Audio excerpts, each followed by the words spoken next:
Let's start by reading Psalm 131. O Lord, my heart is not lifted up, my eyes are not raised too high. I do not occupy myself with things too great and too marvelous for me, but I have calmed and quieted my soul. Like a weaned child with its mother, like a weaned child is my soul within me. O Israel, hope in the Lord from this time forth and forevermore. Peace and quiet. That sounds nice, doesn't it? You know, we live in a noisy world. There's almost nowhere you can go without hearing sounds and noise. And much of this noise is just around us, but so much of it we carry with us. Have you ever wished you could just get away, find a quiet place and just sit without timers, buzzers, beeps, or other people calling for your attention? But have you ever found that place, gotten away, and though you shut out the noise of the world, you could not quiet the noise of your own soul? Worry, planning, concerns, fear, deadlines, and to-do lists, thoughts and what-ifs fill our minds. One commentator introduced Psalm 131 this way: the problem is not one of finding a time and place to be alone. The problem is how to find quietness for the soul in the middle of all of life's noises. Inner quietness in the middle of a noisy world is possible, and Psalm 131 shows us the way. David in verse 2 says, I have calmed and quieted my soul. The same author I quoted before concludes his comments on this psalm like this. He says, noise and quietness are not mutually exclusive. We may not be able to control the noise level in the world around us, but we can control the noise level within.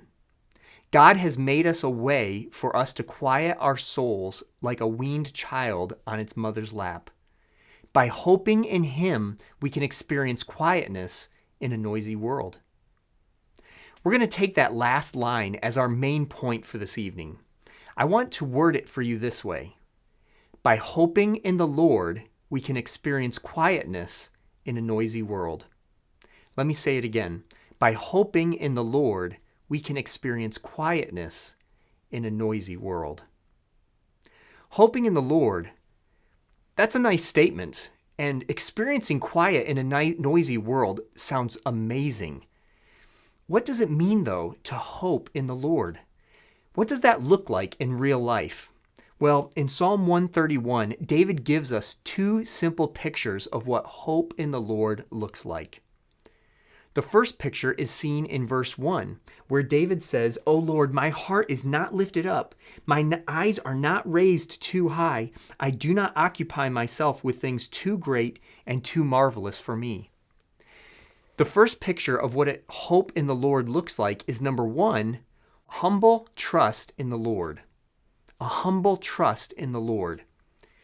Notice verse 1. In this verse, David is giving a picture of a truly humble man. First, he says, my heart is not lifted up. The King James Version says, my heart is not haughty. Many other versions say, my heart is not proud. Of course, we know who you are in your heart is who you really are. You can put on a front of humility for others, but if your heart is proud, you are truly an arrogant man. Humility is a key to a quiet heart. Arrogant people can never be truly at rest. If they're not busy about self-promotion and showing off, then they're worried about maintaining their image or who might be trying to take their number one spot. Arrogant people can never just be, because they're constantly competing to try and prove how great they really are. The next phrase gives a bit of a different perspective on pride. David says, my eyes are not raised too high. Here is how arrogance views others. With haughty eyes, looking down their noses at the world, the proud cannot rest because they're constantly either watching out for the competition or they're judging others for being inferior in their minds. David finishes verse 1 with a final description of arrogance and pride. He says, I do not occupy myself with things too great and too marvelous for me. David resolves to trust God for his will and not go beyond what the Lord has determined for him to do. In David's life, he had many opportunities for vain ambition to seize his heart. Twice before David became king, Saul's life was placed in David's hands, and his own men urged him to take matters into his own hands and to kill his adversary. But David refused. He feared God and he honored the king, and he trusted that the Lord's word would be fulfilled in his good time. Think also of the great desire of David's heart, to build a temple to the honor of his beloved God. And though his desire was right, and though he was a man after God's own heart, the Lord told him, "No, you are not the man for this great task." And it was a mark of true humility of heart for David to accept God's plan and stick with God's will. He hoped in the Lord, and so he humbly trusted the Lord. Now, it should not surprise us that David would so well learn this lesson of humility, that he could so boldly declare his heart before the Lord. You see, David had a vivid example of the danger of pride and the turmoil that it can bring to a heart that is lifted up. Saul, his predecessor and father-in-law, and his enemy, was a horribly arrogant man. Saul became impatient when waiting for Samuel, and he arrogantly stepped beyond his authority and assumed the role of a priest, offering sacrifices for the people. When Saul was victorious over the Amalekites, despite the fact that he had flagrantly disobeyed God's commands, he set up a monument in honor of himself. And when the people praised David for killing Goliath, it galled Saul that they would attribute to David 10,000s and him only thousands. His arrogance drove his insecurities to the point that he literally became insane at times in his life, and he died a broken and defeated man.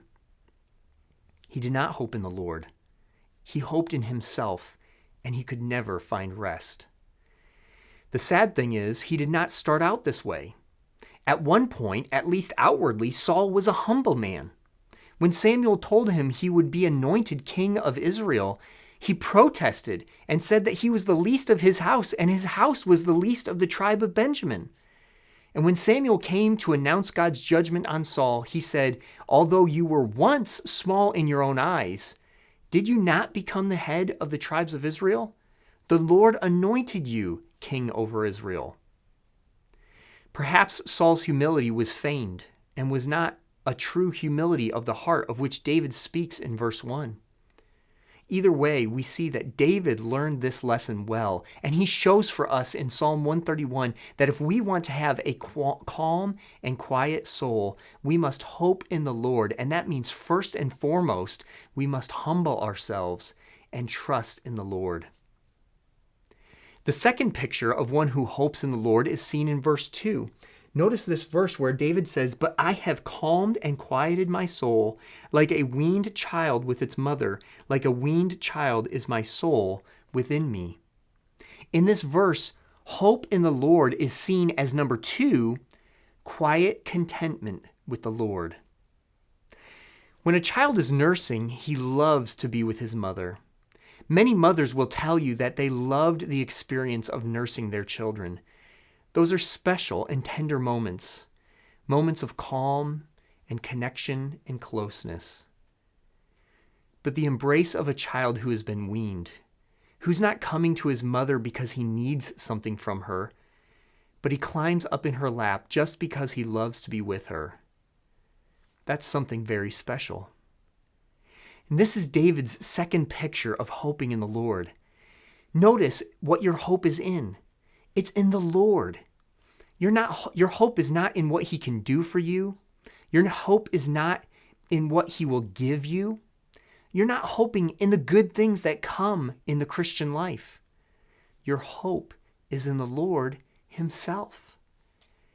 Like a weaned child, you don't come to him because you need anything from him.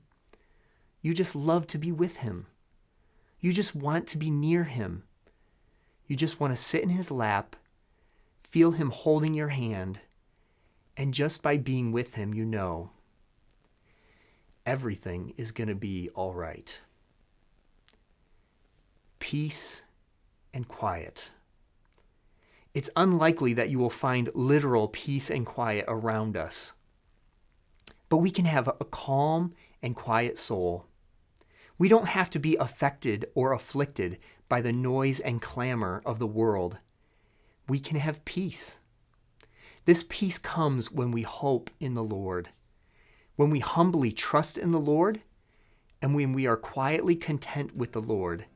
Then we can have quiet and calm in our soul in the midst of a noisy and chaotic world.